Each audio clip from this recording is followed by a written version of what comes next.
وَلَقَدْ يَسَّرْنَا الْقُرْآنَ لِلذِّكْرِ فَهَلْ مِن مُّدَّكِرٍ۔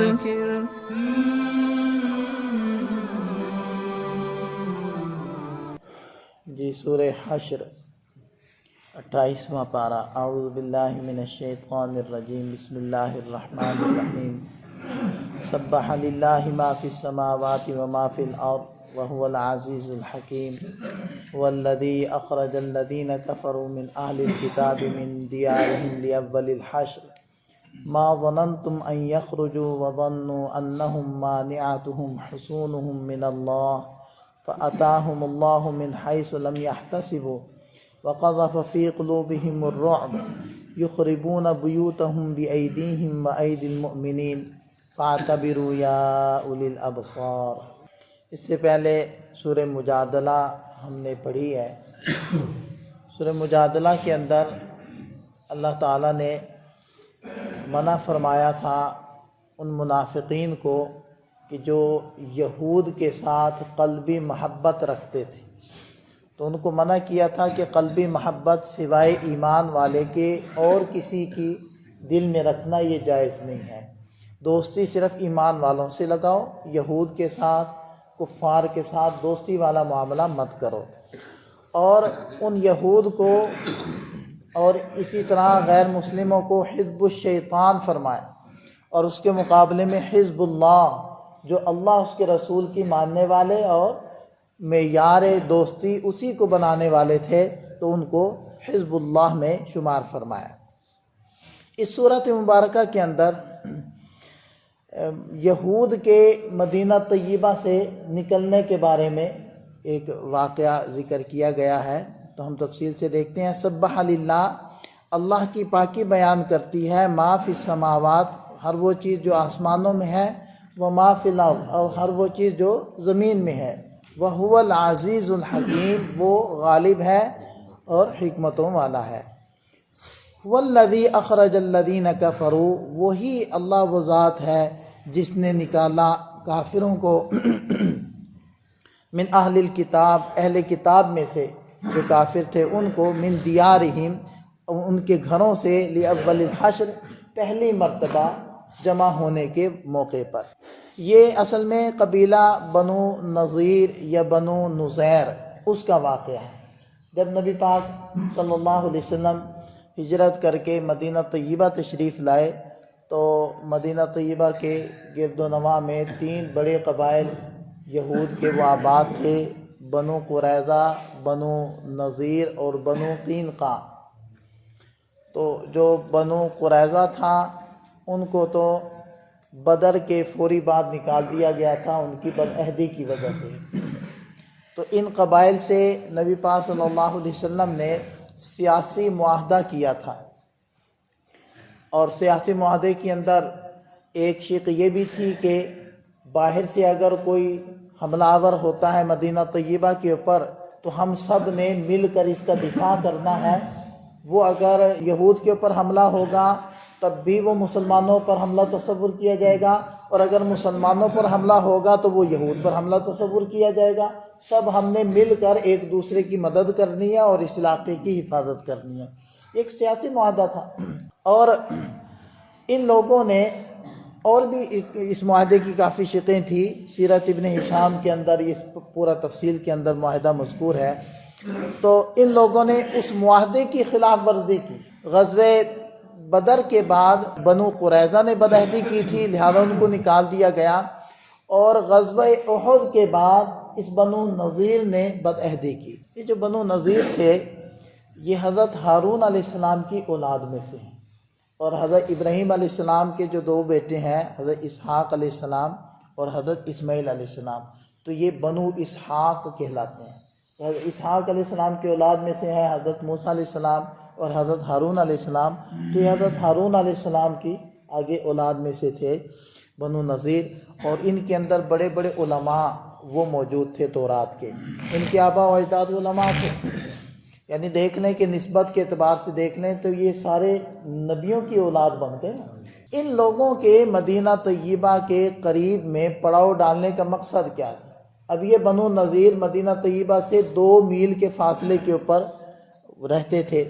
صرف یہ مقصد تھا کہ ان کی کتابوں کے اندر چونکہ لکھا ہوا تھا کہ وہ نبی آخر الزماں وہ یثرب اور نخلستان والی زمین کی طرف ہجرت فرمائیں گے، تو یہ اپنے اندازے کے مطابق مدینہ طیبہ کے قریب اس لیے آ کر بسے تھے کہ یہی وہ جگہ ہے کہ جس کی طرف وہ نبی آخر الزماں ہجرت فرمائیں گے اور ہم ان کے اوپر ایمان لائیں گے اور ہم ان کا ساتھ دیں گے، یہ مقصد تھا۔ جب نبی پاک صلی اللہ علیہ وسلم نے ہجرت فرمائی ہے مدینہ طیبہ کی طرف، تو ان لوگوں نے ساری نشانیاں پوری کر لی تھی کہ واقعتاً یہی وہ نبی ہیں، لیکن ایمان نہیں لائے اس بات کی بنا پر کہ یہ تو قریش میں سے ہو گئے، یعنی بنو اسماعیل میں سے ہو گئے، ہم تو چاہتے تھے کہ بنو اسحاق میں سے ہوتے، ہم میں سے ہوتے تو ہم میں سے کسی قبیلے میں سے ہو جاتے، لیکن یہ تو قریش میں سے ہو گئے، اور قریش کو تو یہ لوگ سمجھتے تھے کہ یہ ان پڑھ ہیں، اور صورتحال بھی وہاں کی یہی تھی کہ جو عرب تھے وہ تو اپنے ہاں جو پڑھا لکھا سمجھتے تھے وہ ان یہود کو سمجھتے تھے، اپنے مسائل اور اپنے جھگڑوں کے فیصلوں کے لیے وہ ان لوگوں کی طرف رجوع کرتے تھے، تو وہ ایک جو چودراہٹ بنی ہوئی تھی، وہ ایک عزت بنی ہوئی تھی، وہ ایک جاتی نظر آ رہی تھی۔ تو جب نبی پاک صلی اللہ علیہ وسلم نے ہجرت فرمائی تو نشانیاں بظاہر پوری تھی۔ حضرت سعد ابن سعنا رضی اللہ عنہ کا واقعہ میں نے آپ حضرات کو سنایا تھا، اسی طرح حضرت عبداللہ ابن سلام رضی اللہ عنہ کا واقعہ سنایا تھا، جو علماء میں سے تھے، یہود میں سے تھے، اور ان لوگوں نے تصدیق کی تھی اور یہ حضرات ایمان بھی لائے تھے، اور بہت سارے وہ ایمان نہ وہ پہچاننے کے باوجود ایمان نہ لائے، یعرفونہ کما یعرفون ابناءہم، اے نبی صلی اللہ علیہ وسلم یہ آپ کو ایسے پہچانتے ہیں جیسے کہ باپ اپنی اولاد کو پہچانتے، لیکن ضد کی وجہ سے ایمان نہیں لا رہے۔ خیر، تو یہ لوگ ایمان لانے کے لیے ہی یہاں آئے ہوئے تھے، اور جب ہجرت کے بعد ان لوگوں سے اس ضد کی وجہ سے ایمان نہیں لایا، تو اس کے بعد جب بدر کا میدان ہوا تو بدر میں اللہ تعالیٰ نے مسلمانوں کو جو فتح یابی دی، اور اسباب کے نہ ہونے کے باوجود مسلمانوں کو اللہ تعالیٰ نے کامیابی دی، تو اس کی وجہ سے کافی زیادہ ان کا دل مطمئن ہو گیا تھا اور یہ متوجہ ہو گئے تھے اور قریب تھے کہ یہ ایمان لے آتے۔ لیکن پھر احد والا واقعہ ہوا، اور احد کے اندر مسلمانوں کو ابتدا میں شکست ہوئی ہے، اس کی وجہ سے ان کے پاؤں اکھڑ گئے، یعنی کہ ان کے دل ڈاوا ڈول ہو گئے، متزلزل ہو گئے، اور یہ لوگ پیچھے ہٹ گئے۔ دیکھیں جو بھی اسلام کو ظاہری چیزوں کے اوپر پرکھتا رہا ہے نا، اس کی یہی صورتحال رہی۔ حقائق پر آئیں، اللہ کے قرآن پر آئیں، دلائل پر آئیں، نبی پاک صلی اللہ علیہ وسلم کی جو علامتیں اللہ تعالیٰ نے دی تھیں ان کے اوپر آئیں۔ اسلام تو خود اپنی حقانیت کے دلائل اپنے اندر رکھتا ہے۔ ظاہر کو دیکھنا جی مسلمان مغلوب ہو گئے ہیں، اب بھی دیکھ لیں مسلمان اگر مغلوب ہیں، تو ظاہر کو دیکھ کر جو چلے گا تو وہ تو نہیں ایمان لا پائے گا۔ تو احد کے بعد یہ تھوڑے متزلزل ہو گئے۔ اب معاہدہ تو تھا سیاسی، جیسے کہ میں نے عرض کیا، تو ان کا جو سردار تھا کعب بن اشرف، اس نے اپنے 40 افراد لیے اور قریش کے ساتھ جا کر ملاقات کی کہ جی ہم بڑے پریشان ہیں، بڑے تنگ ہیں، تو محمد صلی اللہ علیہ وسلم نے نئی پابندیاں ہم پر لگائی ہوئی ہیں، تو آپ لوگ ایسا کریں کہ آپ لوگ حملہ کریں سب کو لے کر، ہم اندر سے آپ لوگوں کی مدد کریں گے۔ اب دیکھیں یہ کیا ہے، یہ تو مسلمانوں کو تہس نہس کرنے، مسلمانوں کو تہہ تیغ کرنے، اس کے مترادف، اور صرف زبانی کلامی نہیں، باقاعدہ حضرت ابو سفیان رضی اللہ عنہ جو اس وقت تک مسلمان نہیں ہوئے تھے، انہوں نے قریش کے 40 افراد لے کر اور کعب بن اشرف اپنے 40 یہودیوں کے ساتھ باقاعدہ مسجد الحرام میں جا کر بیت اللہ کا غلاف پکڑ کر ان لوگوں نے معاہدے کیے۔ یہ صورتحال تھی، اور یہ سارے معاہدے کر کے یہ واپس آ گیا۔ نبی پاک صلی اللہ علیہ وسلم کو حضرت جبریل علیہ السلام نے آ کر ساری تفصیل سے آگاہ کر دی۔ ایک تو یہ ہو گیا۔ دوسرے نمبر پر یہ کعب بن اشرف باقاعدہ آپ علیہ السلام کی حجب، خام خواہ برائیوں کو منسوب کرنا اور عیوب اچھالنا، اور باقاعدہ اس نے عورتیں کرائے پر رکھی ہوئی تھی جو مختلف جگہوں پر جا کر اشعار پڑھتی، آپ علیہ السلام کی برائیاں بیان کرنے کی کوشش کرتی، مذمت کرتی. تو اس وجہ سے آپ علیہ السلام نے ارشاد فرمایا کہ اس اللہ اس کے رسول کے دشمن سے ہمیں کون نجات دلائے گا. تو محمد بن مسلمہ رضی اللہ عنہ نے اس کعب بن اشرف کو کفر کردار تک پہنچایا تھا اور قتل کیا تھا. لیکن اس کے بعد بھی ان کی ریشہ دوانیاں ختم نہیں ہوئی، یہ مسلسل ساز باز کرتے رہے، حتیٰ کہ ایک موقع آیا کہ نبی پاک صلی اللہ علیہ وسلم کو ان کے پاس جانا پڑا. کیسے جانا پڑا؟ بیر معونہ کی ایک لڑائی مشہور ہے کہ کچھ کفار نے آپ علیہ السلام سے آ کر یہ کہا کہ ہمیں کچھ قراء چاہیے، ہمارے بستی کے لوگوں کو وہ قرآن سکھائیں. تو آپ علیہ السلام کے پاس جو 70 قراء تھے، بڑے زیادہ قرآن سیکھے ہوئے، تو آپ علیہ السلام نے ان کو ساتھ کر دیا، اور وہ اصل میں سازش تھی اور ان کو گھیر کر شہید کرنا چاہتے تھے، اور وہ سازش میں کامیاب ہو گئے. تو ان لوگوں نے ان سارے صحابہ کرام کو گھیر کر شہید کر دیا. ان میں سے صرف ایک صحابی بچے تھے، عمر ابن امیہ ضمری. یہ اونٹ لے کر گئے ہوئے تھے اور یہ بچ گئے تھے. تو جب یہ واپس آئے ہیں اور انہوں نے یہ ساری صورتحال دیکھی ہے، تو یہ وہاں سے غم اور غیظ اور غصے کی کیفیت کے ساتھ وہاں سے واپس مدینہ طیبہ پہنچ رہے تھے کہ راستے میں ان کو 2 کافر ملے. تو انہوں نے، حضرت عمر نے ان 2 کافروں کو قتل کر دیا. اب یہ اس قبیلے کے تھے جن سے آپ علیہ السلام کا سیاسی معاہدہ تھا. تو دیکھیں کہ آپ علیہ السلام تو مطلب ایسے معاہدے نہیں کرتے تھے جیسے آج کل کے سیاسی لوگ کرتے ہیں، وہ تو میرا سیاسی بیان تھا. اب ان لوگوں کے ساتھ چونکہ سیاسی معاہدہ تھا، تو آپ علیہ السلام نے فرمایا کہ ہم خون بہا دیں گے. اور ایک شخص کا خون بہا کتنا ہوتا ہے؟ 100 اونٹ. تو 2 آدمیوں کے خون بہا کتنا بنے گا؟ 200 اونٹ. تو ان 2 جو ہے کافروں کے قتل کی خون بہا کے طور پر آپ علیہ السلام نے مسلمانوں سے کچھ چندہ کیا، اور پھر سوچا کہ چونکہ بنو نذیر سے بھی ہمارا سیاسی معاہدہ ہے اور وہ بھی ہمارے ساتھ ہیں ان سارے معاملات میں، تو ان کو بھی اس میں شامل کرتے ہیں. تو آپ علیہ السلام ان سے یہ خون بہا اور دیت کے معاملے میں بات کرنے کے لیے تشریف لے گئے. تو پہلے پیغام بھجوایا، تو انہوں نے کہا جی ہاں آپ تشریف لائیں. اور ان لوگوں نے پہلے سے ایک پلان کیا کہ جہاں آپ علیہ السلام کو بٹھائیں گے وہاں اوپر مکان سے ایک بھاری چٹان وہ آپ علیہ السلام کے اوپر گرائیں گے، اس طریقے سے آپ علیہ السلام کا خاتمہ ہو جائے گا.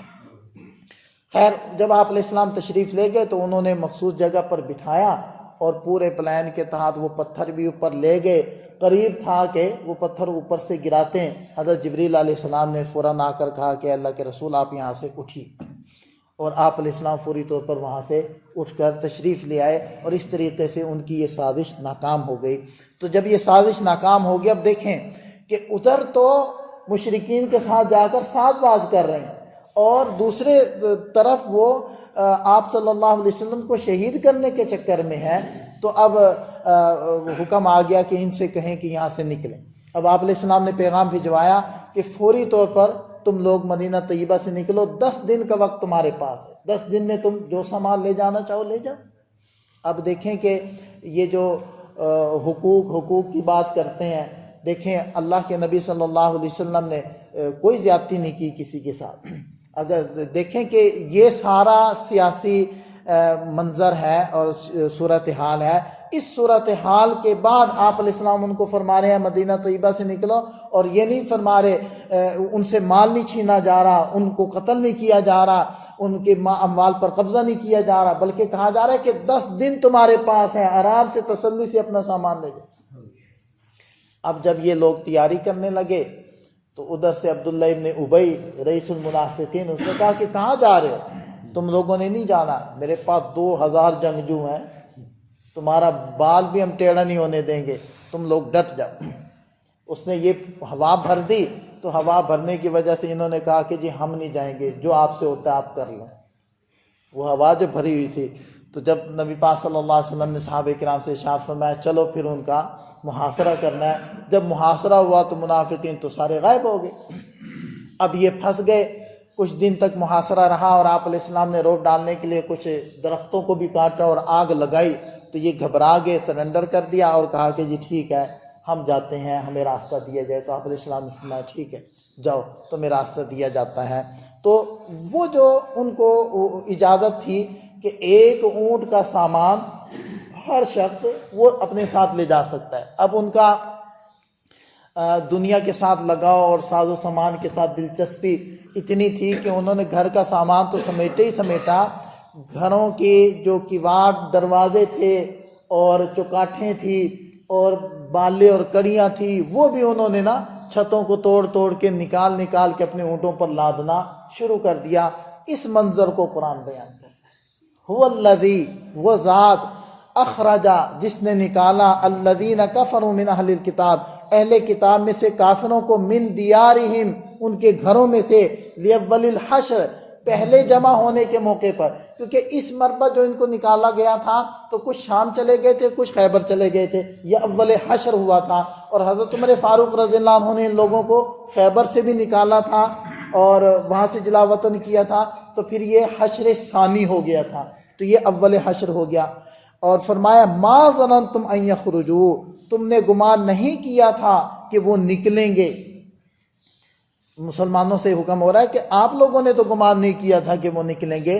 وظنوا، اور ان یہود نے گمان کیا تھا، انہم، یہ کہ وہ، مانعتہم حصونہم، ان کے قلعے ان کو بچا لیں گے، من اللہ، اللہ سے، فاتاہم اللہ، پھر اللہ تعالیٰ نے حملہ کیا ان پر، من حیث لم یحتسبوا، ایسی جگہ سے جہاں کا ان کو گمان بھی نہ تھا۔ اور وہ کون سی جگہ تھی؟ وَقَذَفَ فِي قُلُوبِهِمُ الرُّعْبَ، اللہ نے ان کے دلوں میں رعب ڈال دیا، یہ اللہ نے حملہ کیا۔ کوئی ضروری ہے کہ ظاہری اسباب استعمال، اللہ تعالیٰ نے ان کے دلوں کو مرعوب کر دیا اور وہ ڈر گئے۔ یخربون بیوتہم، وہ اپنے گھروں کی تخریب کر رہے تھے، ان کو برباد کر رہے تھے، توڑ رہے تھے، بِأَيْدِيهِمْ، اپنے ہاتھوں سے، وَأَيْدِي الْمُؤْمِنِينَ، اور ایمان والوں کے ہاتھوں سے، فَاعْتَبِرُوا، عبرت حاصل کرو، یا اولی الابصار، اے آنکھوں والو، عبرت پکڑو۔ تو جو اللہ کے ہو جاتے ہیں پھر اللہ تعالیٰ ان کی مدد کرتے ہیں، اور اللہ تعالیٰ محتاج نہیں ہے کہ ایمان والوں کی مدد کرنے کے لیے اتنے ہی افراد دیں، اتنا ہی اسلحہ دیں، اتنی ہی ٹیکنالوجی دیں، اتنا ہی ان کو ترقی دیں ان سے لڑانے کے لیے جتنی ان کو حاصل ہے۔ نہیں، یہ کوئی ضابطہ نہیں ہے۔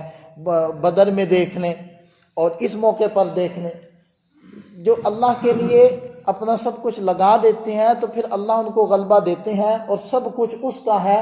پھر اللہ تعالیٰ ایسے منصوبے اور ایسے اسباب استعمال فرماتے ہیں کہ بندہ حیران رہ جائے، یہ کیسے ہو؟ تو اس لیے حکم مسلمانوں کو یہ ہوتا ہے کہ تم اپنی تیاری کرو جتنی کر سکتے ہو، لیکن اعتماد رب پر رکھو، نگاہ اس کی طرف اٹھاؤ اور اپنے آپ کو اس کا پابند رکھو، یہ نہ ہو کہ تم بھی نافرمان بن جاؤ۔ اب آج کل دیکھ لیں مسلمانوں کی حالت، تو اس لیے اگر مسلمان اللہ والے بنیں گے اور اللہ کے فرما بردار بنیں گے تو بس اللہ تعالیٰ خود ہی ان سب کے لیے کافی ہو۔ اللہ تعالیٰ ہمیں سمجھ عطا فرمائے۔